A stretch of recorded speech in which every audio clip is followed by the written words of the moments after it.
Friends, स्वागत है आपके अपने चैनल स्टैंड बीपीएससी में। जैसे कि मैंने आप लोगों से प्रॉमिस किया था कि लास्ट सेशन में जैसे जैसे समय बीतता जाएगा मैं आप लोगों के लिए कुछ नोट्स प्रोवाइड करूंगा और वो नोट्स का जो रूप है वो वीडियो के फॉर्म में मिलेगा। पीडीएफ आपको टेलीग्राम पर इसका है, आप वहाँ से इसको ले सकते हैं। सामने खोलेंगे और वीडियो में आपको एनालिसिस के साथ आंसर दिया जाएगा। ये देखिए 5 सालों का बिहार सिविल कोड का जो 5 ईयर्स में प्रश्न पूछे गए हैं बिहार सिविल कोड में उसका क्वेश्चन मैं लेकर आया हूँ आज 35। आपको 35 क्वेश्चन रोज़ मिलेंगे, ठीक है। 35 हिंदी के क्वेश्चन शाम को 5 बजे इवनिंग में रोज़ मिलेंगे प्रीवियस ईयर का, ओके। और जो ये बहुत इंपॉर्टेंट है, आप लिख कर डायरी में रखेंगे, इसे नोट्स ज़रूर आप बनाएंगे। बिहार सिविल कोड वाले हो, चाहे वो पियोन वाले हो या क्लर्क वाले हो या स्टेनो वाले हो या कंप्यूटर ऑपरेटर वाले हो, ये प्रीवियस ईयर का हिंदी है बिहार सिविल कोड का, ओके। सारे कम से कम 7 स्टेट का प्रीवियस ईयर का क्वेश्चन है, इसके अकॉर्डिंग आपको पता चल जाएगा। आज आप 35 में सिर्फ 25 ला कर दिखाइए, कमेंट में कमेंट कीजिएगा आप लोग, ठीक है। 35 में से अगर 25 आ गया ना तो आप समझ लीजिए कि आपका हिंदी प्रैक्टिस अच्छा है, आप पोजीशन में हैं, ओके। और 20 से नीचे आ रहा है तो आपको मेहनत करने की ज़रूरत है, ओके। तो आप इस पर विशेष रूप से ध्यान देंगे, ओके। तो चलिए हम लोग सेशन लेट किए बिना शुरू करते हैं। दृढ़ संकल्प बनाकर तैयारी कीजिए, एकदम ठान लेना है तो ठान लेना है, करना है, ओके। देखिए पहला क्वेश्चन है, ऊपर क्या दिया है कि निर्देश प्रश्न 1 से 6 तक निम्नलिखित वाक्यांशों के लिए एक सही विकल्प का चयन करें, ओके। क्या करना है आपको? सही विकल्प का चयन करना है, ओके। वह कवि जो तत्काल कविता करे, वह कवि जो तत्काल कविता करे क्या कहलाते हैं? वो ऑप्शन है सुकवि, आशु कवि, महाकवि और राजकवि, ओके। इसमें से आपको बताना है कि राइट आंसर क्या होगा। अब चलिए आप लोग कमेंट कीजिए, अगर आंसर जानते हैं तो, नहीं भी जानते हैं तो हम ज़रूर आपको बताएंगे। लेकिन आप देखिए प्रीवियस ईयर का सेट बनाने से आपको एक फ़ायदा होगा कि आपको पता चल जाएगा कि आपका कौन सा पोर्शन कमज़ोर है हिंदी में। वैसे मैं एक वीडियो बना रहा हूँ कि आपको हिंदी में क्या क्या पढ़ना है, बहुत जल्द वो वीडियो अपलोड किया जाएगा, ओके। आप उसको अच्छा से समझ लेंगे, ओके। तो इसका राइट आंसर क्या हो जाएगा? आशु कवि, ओके। सी, जिन लोगों ने सी कमेंट किया उनका बिल्कुल सही है। आगे देखते हैं, आगे क्वेश्चन रहा आपका, ये सभी प्रीवियस ईयर का हिंदी का क्वेश्चन है, बहुत इंपॉर्टेंट है, ओके। नेक्स्ट देखिए, आवश्यकता से अधिक किसी से कुछ ग्रहण न करना क्या कहलाता है? आवश्यकता से अधिक किसी से कुछ ग्रहण न करना क्या कहलाता है? ऑप्शन दिया है अपरिग्रह, परिग्रह, अपरिग्रह, इंद्र यानी गृह, ओके। इसमें से बताना है आपको कि राइट आंसर क्या होगा। अब आप लोग कमेंट कीजिए, ओके, कि राइट आंसर क्या होगा। हम आंसर बताते हैं। देखिए ऑप्शन आप देखेंगे अपरिग्रह, अपरिग्रह जहाँ पर लिखा है यानी ए नंबर में ये राइट आंसर हो जाएगा। क्यों होगा? देखिए गैर अधिकारी की भावना के सेंस में अपरिग्रह को बोलते हैं, ओके। यानी जो गैर लोभी व्यक्ति होता है या जो दूसरे के सामान पर अवधारणा करता है, ओके, जिसमें वो अधिकार अपना जमाता है, उस सेंस में बोलते हैं, ओके। समझ गए? आज सबका एनालिसिस बताऊंगा मैं, मतलब प्रत्येक क्वेश्चन को सोल्यूशन के साथ आपको समझ में मिलेगा। कमेंट किए थे आप लोग के सर कोई क्वेश्चन आप मूव कर देते हैं, तो आज मूव नहीं होगा दोस्त। मैं सभी लोगों को बातें ध्यान में रखकर ये वीडियो लाया हूँ और आप ही लोगों के भलाई के लिए है। इसको नोट्स के तहत आप लोग जितना भी प्रीवियस ईयर का करा रहे हैं नोट्स ज़रूर बनाइएगा। एग्ज़ाम में देखिएगा इतना ही मदद करेगा ये आपको, इतना कि आप बोलेंगे कि हाँ सर आपने बहुत अच्छा बात बोला था, ओके। तो you can tear it, okay. तो देखिए, तो समझ गए इसका क्यों होगा, कैसे होगा, आंसर बता दिया मैंने, ओके। आगे देखते हैं कि क्या क्वेश्चन दिया है। आगे देखिए, आगे है जो छाती के बल चलता हो, जो छाती के बल चलता हो उसे क्या कहते हैं? चलिए बताइए, लोग कमेंट कीजिए। देखिए ऑप्शन हम बता देते हैं कि कुरंग है, विरंग है, उरग है और सुरग है। जो छाती के बल चलता है उसे क्या कहते हैं? अब आप लोग कमेंट कीजिए कि राइट आंसर क्या होगा, ओके। देखिए हम आपको आंसर बताते हैं। देखिए बी नंबर में देखिए राइट आंसर हो जाएगा उरग। जो छाती के बल चलता है उसे उरग कहते हैं। अब समझिए, देखिए आपको पता है, मैंने बता दिया कि जो छाती के बल चलता है उसे उरग यानी मन का बढ़ा बोला जाता है। ओके, उरग बोले तो देखिए पृष्ठवंशी जंतुओं को एक वर्ग होता है। ओके, जैसे सर्प हो गया, छिपकली हो गया, कछुआ हो गया या घड़ियाल हो गया। उरग एक जानवरों का जनजाति होता है। ओके, क्या बोलेंगे? उरग एक जानवरों का जनजाति होता है जो जैसे मान लीजिए कौन कौन हो जाएगा, सर्प हो गया, पृष्ठवंशी जंतु जो होते हैं ना उनको बोलते हैं सर्प, छिपकली, कछुआ, घड़ियाल। हम ओके समझ गए। आगे देखिए, आगे है तैरकर पार करने की इच्छा रखने वाले के लिए कौन सा शब्द प्रयोग करते हैं? कौन सा शब्द प्रयोग करते हैं? ऑप्शन है तितिरसा, तिरेसु, तैराक, तितिरसु। ओके, इस 4 ऑप्शन में से बताना है कि राइट आंसर क्या होगा। देखिए, यानी तैर कर पार करने वाला, अगर आपने अभी वर्तमान के कुछ ओलंपियाड्स हो रहे थे, ओलंपिक यार्ड, ओके, जापान में, तो अगर जिन लोगों ने न्यूज़ देखा होगा वो इसका आसानी से आंसर बता सकते हैं। देखिए, तीर्थासु का मतलब होता है तैर कर पार करने वाले का जो इच्छा रखता है। ओके, यानी राइट आंसर क्या हो जाएगा? यानी इसमें से राइट आंसर देखिए तो डी हो जाएगा। Okay, D. जिन लोगों ने डी कमेंट किया है उनका बिल्कुल सही है। समझ गए क्यों कहते हैं? क्योंकि जो तैर कर पार करता है उसके अंदर इच्छा रहती है कि हम 5 किलोमीटर तक समुद्र को पार कर सकते हैं, महासागर को तो बहुत मुश्किल है, समुद्र टाइप या जो तालाब होते हैं उनको। ओके, उसके लिए क्या बोलते हैं? तितरसु। ओके, राइट आंसर डी हो जाएगा। आगे देखिए, बहुत ही इंपॉर्टेंट सेंसर है फ्रेंड। ओके, पीडीएफ चाहिए तो टेलीग्राम पर लीजिए, स्टैंड बीपीएससी के टेलीग्राम पर जाकर ज्वाइन करेंगे, वहाँ से आपको मिल जाएगा पीडीएफ। इसका जितना भी सेट हुआ है सबका पीडीएफ वहाँ अवेलेबल है, वहाँ से आप ले सकते हैं। चैनल पर नए होंगे तो इसे एक बार सब्सक्राइब जरूर कीजिएगा। ओके, देखिए, सृजन करने की इच्छा के लिए कौन सा शब्द प्रयोग करते हैं? सृजन करने की इच्छा की बात करें तो देखिए ऑप्शन है आकांक्षा, सी शिक्षा, महत्वाकांक्षा, सृजन। इसमें से दोस्त अगर आपका 35 में से 25 आ गया ना तो समझ लीजिए कि आप लोग का रिजल्ट हो जाएगा। मैं दावे के साथ बोल रहा हूँ, जो सॉल्व कर दिया स्टूडेंट। ओके, सृजन करने की इच्छा। तो चलिए अब आप लोग कमेंट कीजिए कि सृजन करने की इच्छा को क्या बोलते हैं। ओके, कमेंट कीजिए लोग, क्या राइट आंसर होगा। देखिए, इसका राइट आंसर होगा सी शिक्षा। सृजन करने की इच्छा को सी शिक्षा बोलते हैं। राइट आंसर सी हो जाएगा। भाई क्यों होगा? देखिए, सी शिक्षा क्या है? एक संज्ञा है। संज्ञा यानी बात करें यानी सृष्टि, मतलब कोई चीज़ की इच्छा व्यक्त करता हो, तो ये क्या बोल रहा है? यानी सृष्टि की इच्छा व्यक्त कर रहा है, यानी सृष्टि की रचना बनाने के हेतु या क्या कंस्ट्रक्शन करने, वही रचना। ओके, तो समझ गए क्यों? तो राइट आंसर सी होगा। और जिन लोगों ने सी कमेंट किया होगा उनका बिल्कुल आंसर होगा। ओके, जिन्होंने दूसरों के लिए अपना बलिदान किया हो, जिन्होंने दूसरों के लिए अपना बलिदान किया हो उसके लिए कौन सा शब्द का प्रयोग करते हैं?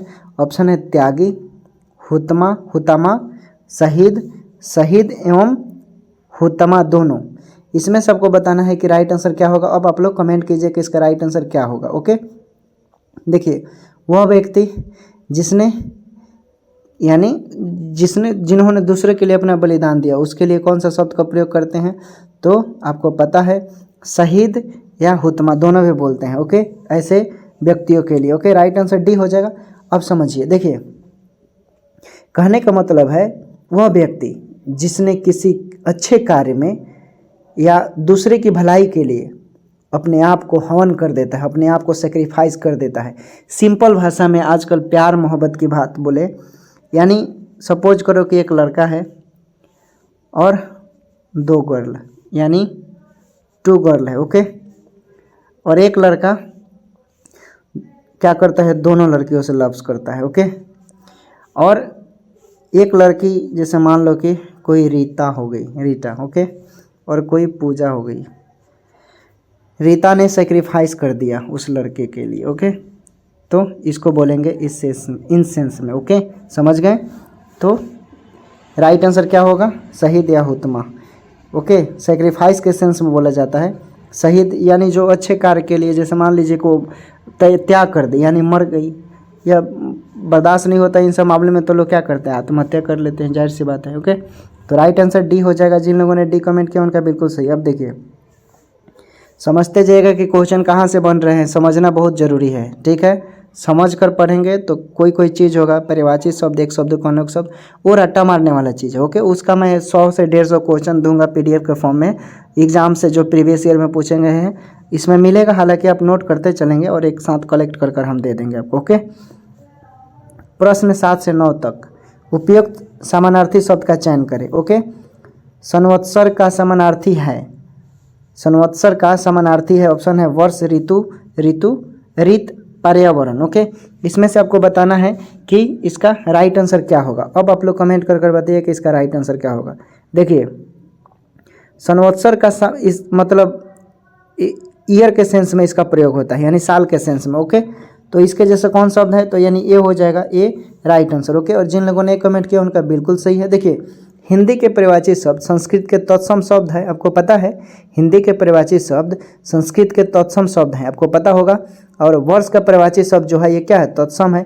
ओके, संवत्सर है, यानी इसको हम लोग वतर्ष भी बोलेंगे या वर्ष भी बोलिए, या स्मरण करने के सेंस में, जैसे मान लीजिए अश्व है, ठीक है, अश्व हिंदी है। ओके, इसका अश्व संस्कृत है। ओके, तत्सम में हम लोग कैसे बोलेंगे, घोटक, घोड़ा, तुरंग भी बोल सकते हैं। ओके, तो इन सेंस में इसका प्रयोग किया जाता है, समझिएगा आप लोग। ओके, लीड लगाकर सुनिए, बेहतर रूप से सुनाई देगा। ओके, लीड लगाकर, जब भी इस तरह का करेंगे ना क्लास, अब लीड लगाकर कीजिए, बहुत मजा आएगा आपको।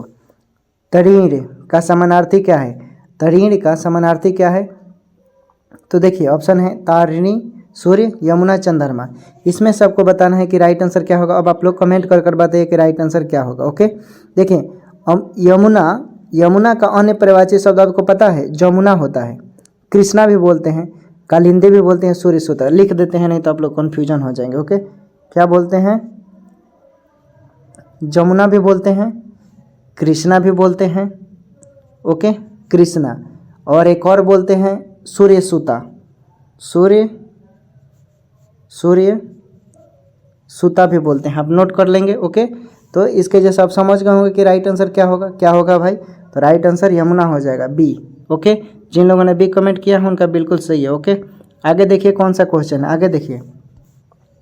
यतिहय का समानार्थी शब्द क्या होता है, यतिहय यानी बहुत बड़े सेंस में प्रयोग किया जाता है। जो जैसे कोई राजा है, मर गया तो उसका पुत्र है उत्तराधिकारी बनता है, उस सेंस में, बहुत बड़े राज्य का उत्तराधिकारी बना, मतलब उस सेंस में प्रयोग किया जाता है, यानी। ओके, समझ गए।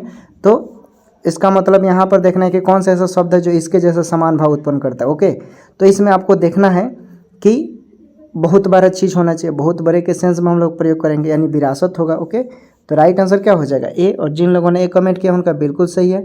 देखिए, विरासत का पर्यायवाची शब्द जो होता है ना, ये जो यहाँ पर लिखा हुआ है ये क्या है, पर्यायवाची शब्द है, याद रखेंगे। पर्याय ऐसे लिखा जाता है,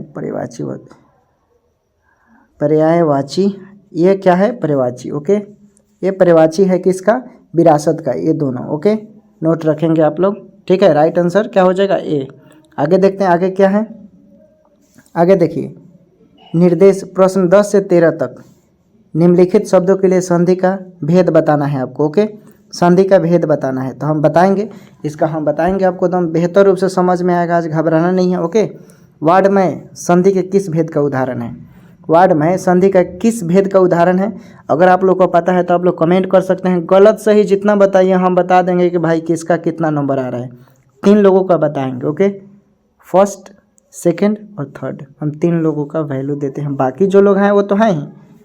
ओके, वो लोग हैं ही, वो लोग देखिए, जो अगर फर्स्ट, सेकंड, थर्ड में अगर आपका रैंक नहीं आता है तो समझ लीजिए 1 नंबर, 2 नंबर भी हो सकता है, 3 नंबर, लेकिन घबराना नहीं है दोस्त। ओके, समय के अभाव की वजह से हम 3 ही लोगों को लेकर चलेंगे, काउंट करेंगे, ठीक है। ओके, तो आप वार्ड में संधि के किस भेद का उदाहरण है। ओके, और एक दिन टेस्ट लेंगे, ठीक है, और जो लोग टॉप करेंगे, जो लोग टॉपर जो होंगे, यानी जो टॉप करेगा, चाहे 2 लोग होंगे, चाहे 3 लोग होंगे, चाहे 4। ओके, तो उनको क्या मिलेगा, एक हम बुक देंगे उनको। ओके, इम्पोर्टेंट बुक देंगे, और वो क्या करेंगे, मेरे मेल पर, मेरा जो मेल है मैंने टेलीग्राम पर दे रखा है। ओके, उस मेल पर आपको अपना एड्रेस और नाम और मोबाइल नंबर मैसेज करना है, मैं पार्सल कर दूंगा, वो आपको जो आपका प्राइज़ है पहुंच जाएगा आपके पास। ओके, तो देखिए, वाड्मय संधि के किस भेद का उदाहरण है? ऑप्शन है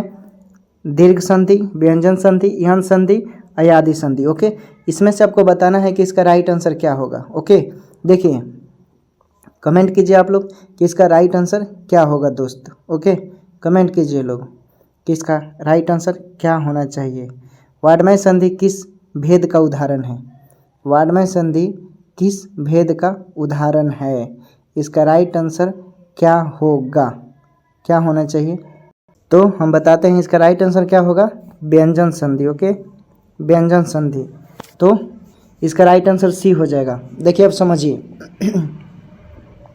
यदि किसी वर्ग के प्रथम वर्ण के बाद कोई अनुनासिक वर्ण हो, अनुनासिक जैसे प्रथम को बोला जाता है। ओके, तो प्रथम वर्ण के बदले उस वर्ग का यानी प्रथम वर्ण ही होता है। ओके, जैसे यहाँ पर देखिए समझिए एतत्, एतत् हो गया। ओके, अब प्लस हम क्या लिखेंगे, मुरारी। समझिए एग्जाम्पल दे रहे हैं। ओके, एतत् प्लस मुरारी, इसको हम क्या लिखेंगे, एतंत मुरारी। ओके, इसको ऐसे लिखेंगे अब एतन मुरारी। ओके, तो ये इसका एग्जाम्पल है। ओके, जैसे चित प्लस मय तो क्या होगा, चिन्मय। ओके, चित प्लस मय चिन्मय, वाक प्लस मय वाड्मय। ओके, देखिए एक और एग्जाम्पल देखिए, जैसे चित प्लस मय, ये त में ऐसे एक अनुस्वार एक कोमा होगा। ओके, तो देखिए चित प्लस मय, इसको हम कैसे लिखेंगे, चिन्मय बोलते हैं, चिन्मय। ओके, समझिए। ओके, नोट करते जाएंगे, नोट कर लीजिए इसे। ओके, आगे देखिए एक और एग्जांपल देखिए ताकि आपको बेहतर समझ में आएगा। जैसे मान लीजिए वाक, वाक क में ऐसे। ओके, उसके बाद प्लस मय क्या होगा, वार्मय, वार्गमय। ओके, समझिए, बस समझने का खेल है। ओके, एग्जाम्पल मैंने दे दिया, क्यों हो गया, समझ गए, राइट आंसर सी होगा। आगे देखिए आगे क्या दिया हुआ है, अभिषेक संधि के किस भेद का उदाहरण है? अभिषेक संधि किस भेद का उदाहरण है? ऑप्शन है गुण संधि, यन संधि, व्यंजन संधि, विसर्ग संधि। इसमें से आपको बताना है। तो देखिए हम इसका आंसर बता देते हैं, आप लोग कमेंट कीजिए, पता है तो कमेंट कीजिए क्या होगा राइट आंसर। देखिए आंसर अब देखिए, इसका होगा व्यंजन संधि, सॉरी व्यंजन संधि नहीं होगा, माफ़ कीजिएगा, इसका विसर्ग संधि होगा। ओके, विसर्ग संधि होगा। क्यों विसर्ग संधि होगा, तो सुनिए हम बताते हैं विसर्ग संधि क्यों होगा।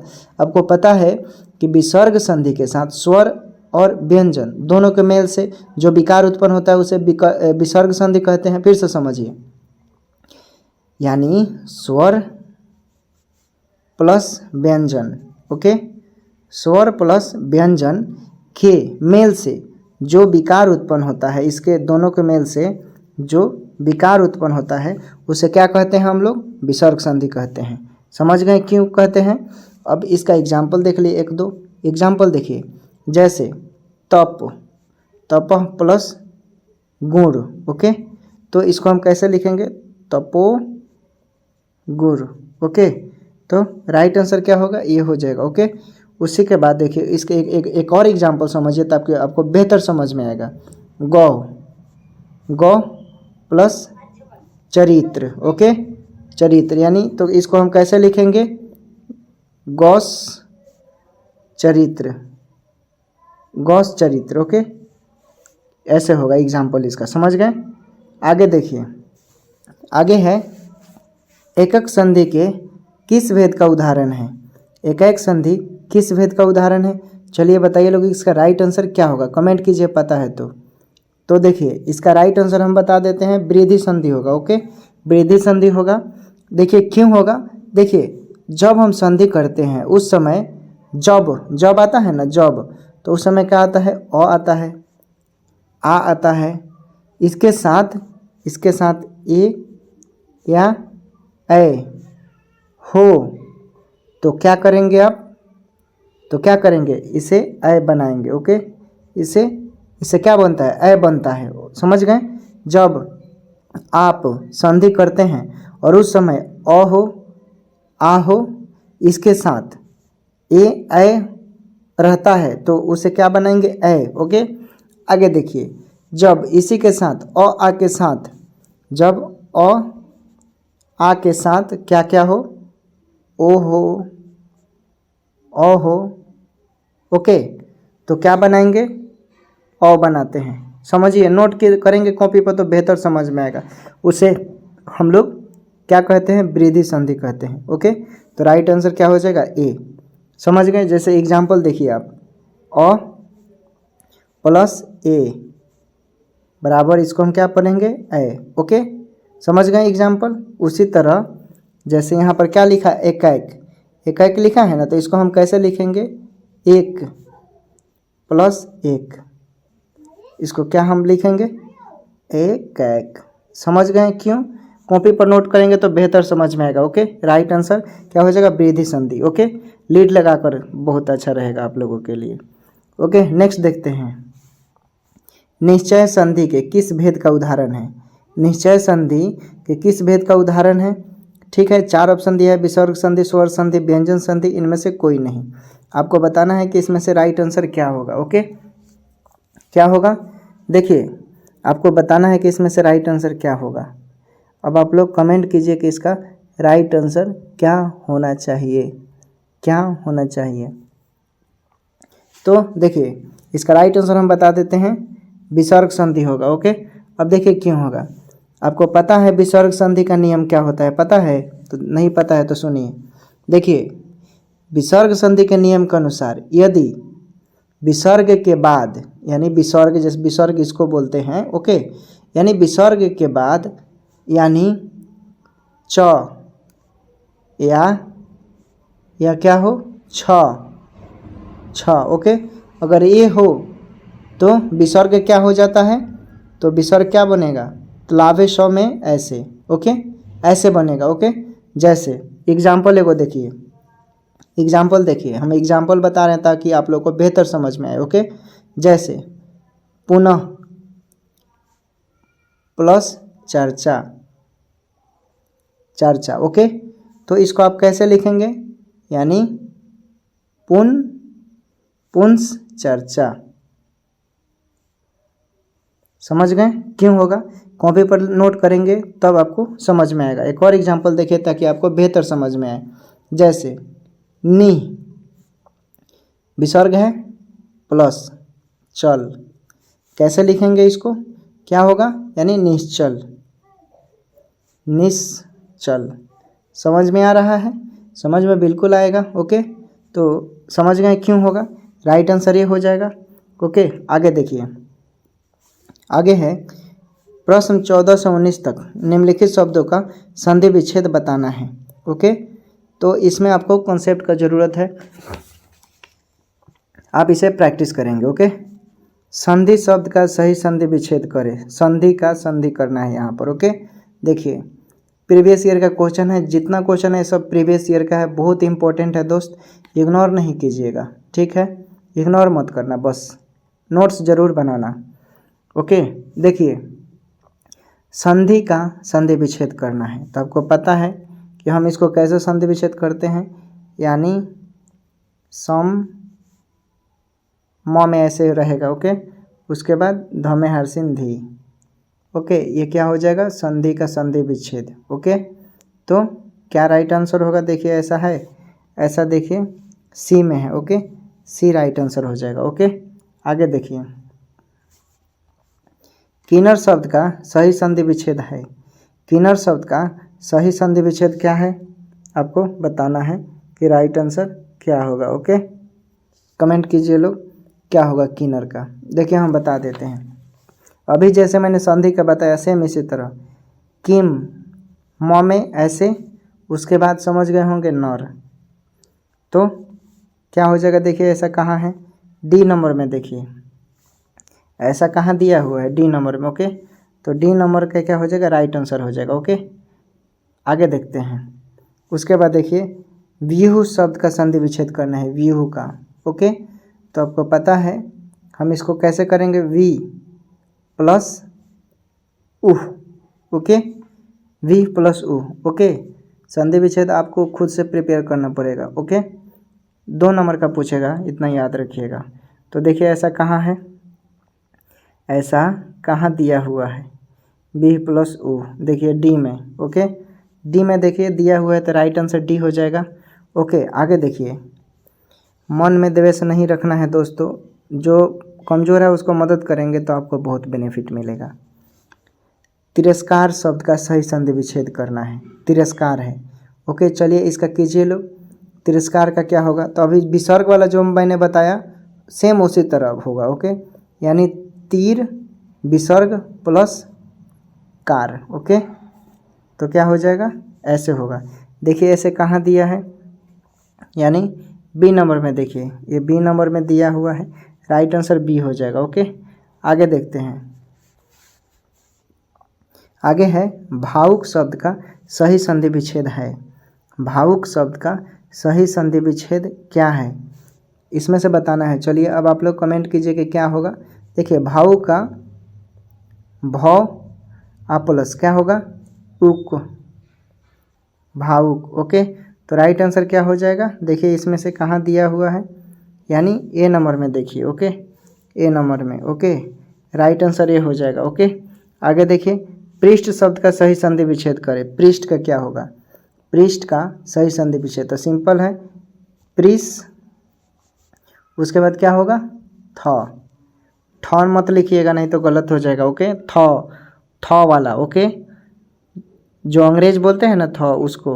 ओके, तो राइट आंसर देखिए कौन सा हो जाएगा, यहाँ पर बी नंबर में देखिए, बी वाला सही है। ओके, और ये सब प्रीवियस ईयर का है, बहुत इंपॉर्टेंट है, इग्नोर मत कीजिएगा बस।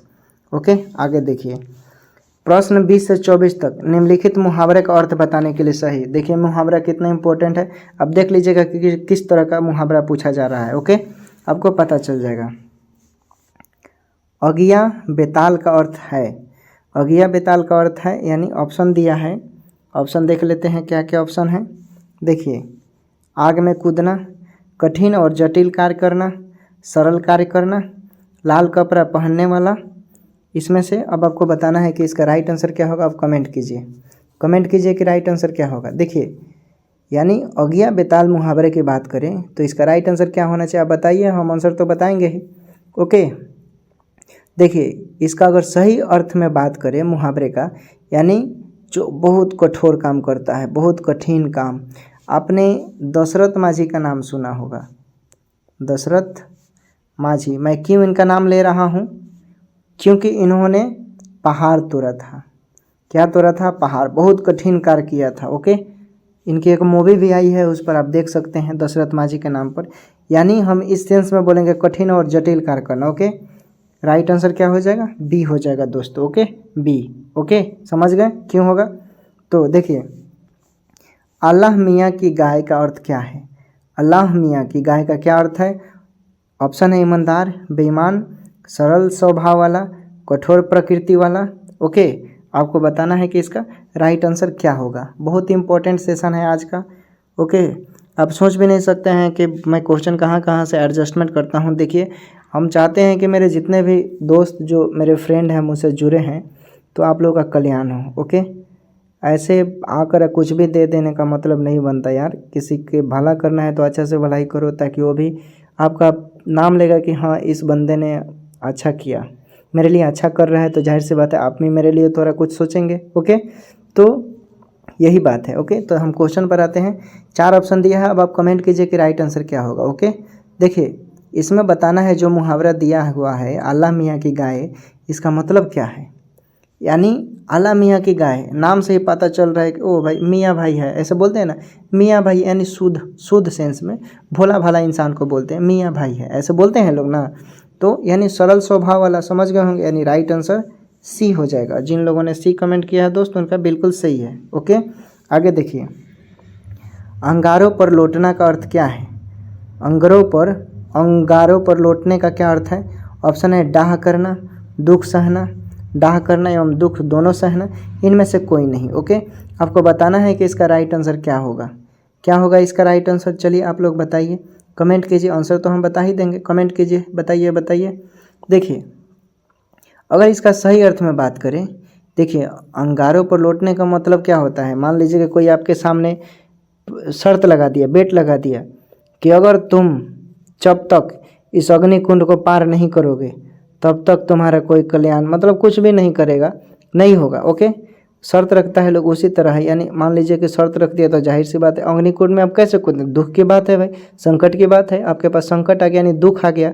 ओके, तो उस सेंस में बोलेंगे, यानी क्या हो जाएगा, दुख सहन करने वाला जो होता है उसको बोलते हैं। राइट आंसर बी हो जाएगा। जिन लोगों ने बी कमेंट किया उनका बिल्कुल सही है। ओके, आगे देखिए, आकाश कुसुम होने का अर्थ क्या है, आकाश कुसुम होने का अर्थ क्या है, चलिए कमेंट कीजिए। देखिए ऑप्शन बता देते हैं, अनहोनी एवं असंभव घटित होना, निराशजनक परिदृश्य, आकाश से गिरना, सुगंधित होना। ओके, इसमें से आपको बताना है कि राइट आंसर क्या होगा। देखिए अगर कमेंट कीजिए आपको पता है तो, नहीं तो हम आंसर बताते हैं। ओके, देखिए अगर इसकी सही मायने में अर्थ की बात करें तो आकाश कुसुम होना, कभी कभी देखते हैं कि बारिश होने की संभावना नहीं रहती है फिर भी बारिश हो जाता है, उस सेंस में, यानी कहने का मतलब कि संभव को असंभव बनाना और असंभव को संभव बनाना, उस सेंस में बोलते हैं। ओके, यानी अनहोनी को कोई नहीं टाल सकता। ओके, तो राइट आंसर देखिए इसमें दिया हुआ है, इससे रिलेटेड ए में अनहोनी एवं असंभव घटित होना। ओके, तो राइट आंसर ये हो जाएगा। उम्मीद करते हैं आप लोगों को समझ में आ गया होगा दोस्त। ओके, देखिए आप लोगों को अच्छा लगेगा तो आपसे कुछ नहीं हम चाहते हैं, सिर्फ क्या करेंगे, आपके जो फ्रेंड हैं ओके और जो तैयारी कर रहे हैं आप उनके पास सिर्फ वीडियो को शेयर कर दीजिएगा, बस कुछ नहीं। ओके, उसके बाद है उसके बाद है उल्लू बोलना का अर्थ क्या है, उल्लू बोलना का अर्थ क्या है। ऑप्शन है उल्लुओं की भरमार, उजार हो जाना, मूर्ख जैसी बात करना, इनमें से कोई नहीं। आपको बताना है कि इसमें से राइट आंसर क्या होगा। देखिए उल्लू बोलना मुहावरे का अर्थ क्या होता है, यानी सही मतलब बात करें, यानी कोई उल्लू बनाता है नहीं है, उल्लू बनाता है लोग, उल्लू बोलना ऐसे उल्लू बना दिया उस सेंस में, लेकिन वहाँ से थोड़ा सा यहाँ पर हट कर है। ओके, क्योंकि उल्लू बोलने वाला बात बोल रहे हैं, बनाने वाला नहीं। ओके, यानी इसका राइट आंसर ऑप्शन के अकॉर्डिंग उजार हो जाना। ओके, यानी बी राइट आंसर हो जाएगा, बी। जिन लोगों ने बी कमेंट किया उनका बिल्कुल सही है। आगे देखिए, उसके बाद देखिए प्रश्न 25 से 31 तक विकल्पों में से उपयुक्त समास का चयन करना है। ओके, अब देखिए आमरण में कौन सा समास है, आमरण में कौन सा समास है। ऑप्शन है द्वंद्व समास, कर्मधारय समास, अविभाव समास, तत्पुरुष समास। इसमें से आपको बताना है कि आमरण में कौन सा समास है, कौन सा समास है। अब कमेंट कीजिए, आप कमेंट कीजिए कि राइट आंसर क्या होगा, उसके बाद हम आंसर बताते हैं। ओके, देखिए उसके बाद आंसर सुनिए। अब देखिए चारों ऑप्शन को ध्यान से देखेंगे तो अविभाव समास देखिए बी नंबर में दिखाई दे रहा है, ये राइट आंसर हो जाएगा। अब क्यों होगा, अब समझिए, ध्यान से सुनिए।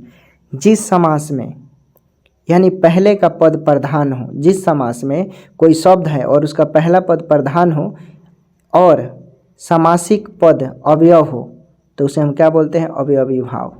जैसे एग्जाम्पल देखिए, एग्जाम्पल देखेंगे तभी समझ में आएगा। यथा संभव, पहला पद प्रधान है, देख रहे हैं इसमें। ओके, आमरण देखिए, जैसे आमरण में देखिए कौन सा पद ये है ना, इसमें आम। ओके, तो समास के पदों को अलग करने, अगर इसी सेंस में बोलेगा कि जो समास के पद को अलग करते हैं उसे क्या, तो विग्रह बोलते हैं। ओके, तो राइट आंसर क्या हो जाएगा, अवयवी भाव। समझ गए क्यों होगा। आगे देखिए, नोट करते चलिएगा। सतसई में कौन सा समास है। ऑप्शन है द्विगु समास, कर्मधारय समास, द्वंद्व समास और बहुव्रीहि समास। इसमें से आपको बताना है कि इसमें राइट आंसर क्या होगा। तो चारों ऑप्शन को आप ध्यान से देखे होंगे तो देखिए द्विगु समास आपको ए में दिखाई दे रहा है, ये राइट आंसर होगा। क्यों होगा आप समझिए जी, मैंने बताया था आपको कि क्या बताया था, उसी से रिलेटेड है अविभाव। थोड़ा सा इसमें दिमाग लगाना है। जिस समास में प्रथम पद संख्यावाचक हो और अंतिम पद संज्ञा, संख्यावाचक समझते हैं ना, यानी 1 2 3 4 5। ओके, और अंतिम पद संज्ञा यानी जिससे संज्ञा का बोध हो। ओके, उस सेंस में बोलते हैं वो क्या कहलाता है, द्विगु समास। ओके, जैसे एग्जाम्पल देखिए, सत सही, सत में 7 हो गया। ओके, और सही मतलब क्या, एक संज्ञा की बात बताता है। जैसे वैसे ही देखिए अष्ट ध्यायी, अष्ट में 8 होता है और ध्यायी संज्ञा को बोध करता है। तो राइट आंसर समझ गए क्या होगा, द्विगु क्यों होगा, समझ गए होंगे बेहतर रूप से। उसके बाद देखिए नर नारी का समास रूप क्या है, नर नारी का समास रूप क्या है आपको बताना है इसमें से कि क्या होगा, क्या होगा। ऑप्शन है कर्मधारय, द्वंद्व, द्विगु, तत्पुरुष। इसमें से बताना है आपको कि राइट आंसर क्या होगा। 27 का राइट आंसर क्या होगा। देखिए जिस समास में, आंसर बताइए, पहले आंसर बता देते हैं। ओके, तो इसका राइट आंसर होगा द्वंद्व समास। ओके, सी होगा। अब देखिए समझिए, सबसे पहले आपको ये समझना पड़ेगा कि द्वंद्व समास किसे कहते हैं। ओके, देखिए जिस समास में समस्त पद यानी सभी पद के दोनों पद प्रधान हो, समझ रहे हैं ना, जिस समास में सभी पद के दोनों पद प्रधान हो यानी मेनली हो, ओके, या दोनों पद क्या हो, समान हो, या तो प्रधान हो या दोनों पद समान हो, इक्वल हो, या दोनों पदों को मिलाने से समय या अथवा या का बोध हो। ओके, समझ रहे हैं ना, समय का बोध हो या अथवा का बोध हो या का बोध हो या एवं को बोध हो, ओको इसमें से हो, या जैसे योजक देगा या लुप्त हो जाए उसे हम लोग क्या बोलेंगे, द्वंद्व समास। जैसे नर हो गया, नर से क्या होता है, नारी। ओके, अन्न होता है, अन्न से क्या होता है, जल। ये एग्जाम्पल है, समझ गए। आगे देखिए, इसका राइट आंसर सी होगा। जिन लोगों ने सी कमेंट किया उनका बिल्कुल सही है। आगे देखिए, आगे है छठु भये का समास रूप क्या है। छठु भये का समास रूप क्या है, इसमें आपको बताना है। 4 गो ऑप्शन है, द्वंद्व, तत्पुरुष, कर्मधारय और अवयवी भाव। देखिए आप कर्मधारय को देखेंगे सी नंबर में, तो ये राइट हो जाएगा। क्यों होगा भाई, तो समझिए। देखिए जिसका पहला पद विशेषण हो और दूसरा पद विशेषता बतलाता हो उसे हम लोग क्या बोलते हैं, कर्मधारय। या सिंपल भाषा में बोले, एक पद उपमान और दूसरा पद उपमेय हो तो उसे कर्मधार बोलते हैं। समझ गए, दोनों तरीका से आप बोल सकते हैं। ओके, एग्जाम्पल देखिए इसका, छठुमय भी बोल सकते हैं, यानी छठुमय। यहाँ पर दिया है छूट भय, तो हम वैसे ही बता दिए। ओके, तो एग्जाम्पल है ये। ओके, जैसे नील कमल है, नील कमल को बोलते हैं, ओके, क्या बोलते हैं, कर्मधार समास। ओके, उसका ये समास रूप है। ओके, आगे देखिए, आगे है नीलकंठ का समास रूप आपको बताना है। मैंने नीलकमल बताया था, नीलकंठ नहीं, समझ लीजिएगा। ओके, तो इसमें से बताना है, बहुब्रीहि है, द्वंद्व है, तत्पुरुष है, द्विगु है। ओके, यानी 29 में बताना है कि कौन सा होगा। आप चारों ऑप्शन को ध्यान से देख लिए, अब कमेंट कीजिए अगर पता है तो इसका राइट आंसर क्या होगा, बहुब्रीहि समास। ए नंबर में बहुब्रीहि समास होगा। ओके, देखिए जानिए कि बहुब्रीहि समास क्या होता है। देखिए कोई भी पद जिसमें प्रधान नहीं होता है, क्योंकि इसमें 2 नए पद मिलते हैं। ओके, और उनसे जो अर्थ बनता है उसी को हम लोग बहुब्रीहि समास कहते हैं। समझ गए क्या कहते हैं। जैसे नीलकंठ है, यहाँ पर हम बताते हैं नीलकंठ। देखिए नीलकंठ का मतलब क्या होता है, यानी जिसका नीला है कंठ, शंकर भगवान है। ओके, उनका, जैसे रावण है दासानन। ओके, नीलकंठ जिसका नीला है कंठ, और दासानन यानी रावण को बोलेंगे 10 भुजा वाला। ओके, 10 मुख वाला। ओके, तो समझ गए क्यों होगा। आगे देखिए, आगे है गिरहकट का समास रूप क्या होगा। गिरहकट का समास रूप क्या होगा, तो देखिए इस चारों ऑप्शन को आप ध्यान से देखेंगे, तत्पुरुष है, द्वंद्व है, द्विगु, कर्मधार। इसमें से इसका राइट आंसर तत्पुरुष हो जाएगा, ए हो जाएगा राइट आंसर। ओके, और देखिए इसका क्यों होगा, तत्पुरुष समास जानिए कि किसे कहते हैं। देखिए वैसा समास जो जिसमें उत्तर पद प्रधान होता है। ओके, उत्तर पद या प्रथम पद गौण होता है, उत्तर पद प्रधान हो या प्रथम पद गौण हो। ओके, समझ गए, तो उसे हम लोग क्या कहते हैं, तत्पुरुष। ओके, या इसके बीच की विभक्ति जो होगी ना, इतना या बात याद रखिएगा सिंपल भाषा में, इसके बीच की विभक्ति जो होगी वो लुप्त रहेगा। ओके, जैसे गिरहकट, गिरहकट। ओके, जैसे राजद्रोही। ओके, राजद्रोही। जैसे कालजयी, कालजयी, ये सब इसके उदाहरण है। ओके, तो राइट आंसर क्या हो जाएगा इसका, तत्पुरुष। ओके, ए। आगे देखिए, आगे क्या दी हो। आगे देखिए, गोबर गणेश का समास रूप आपको बताना है, गोबर गणेश। ओके, तो देखिए ऑप्शन है कर्मधारय, बहुब्रीहि, द्विगु, अवयवी भाव। तो इसका राइट आंसर क्या होगा, देखिए कर्मधारय। अभी मैंने इसका परिभाषा बताया था आप लोगों को, क्यों समझ गए होंगे, उपमान या उपमेय या जो विशेषण या विशेष, ओके समझ गए होंगे। आगे देखिए जो 32 से 36 तक प्रश्न है, इसमें आपको क्या करना है, वाक्यों के प्रकार से सही विकल्प चुनना है। ओके देखिए, छोटा बच्चा घर में रोता है का वाक्य प्रकार बताएं।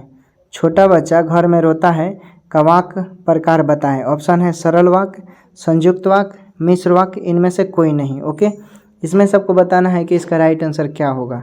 ओके चलिए बताइए लोग कि इसमें राइट आंसर क्या होगा। तो देखिए इसका राइट आंसर हो जाएगा सरल वाक्य। ओके सरल वाक्य होगा, और जिन लोगों ने कमेंट किया उनका बिल्कुल सही है।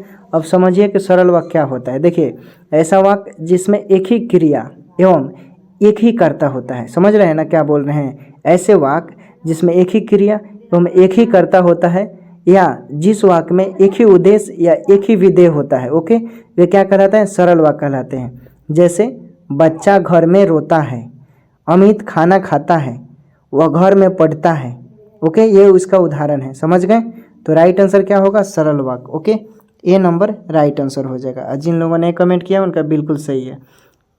मैंने बोला था ना कि 35 में आप सिर्फ 25 मंगा कर दिखाइए, तो क्योंकि देख लीजिए क्वेश्चन का लेवल। ओके इसके बाद देखिए, न आ पाए न मैं आ सका का वाक्य प्रकार बताएं। न आ पाए न मैं आ सका, इसका वाक्य का प्रकार बताना है। ओके इसमें भी ऑप्शन दे दिया है सरल वाक्य, मिश्र वाक्य, संयुक्त वाक्य और संयुक्त मिश्र वाक्य।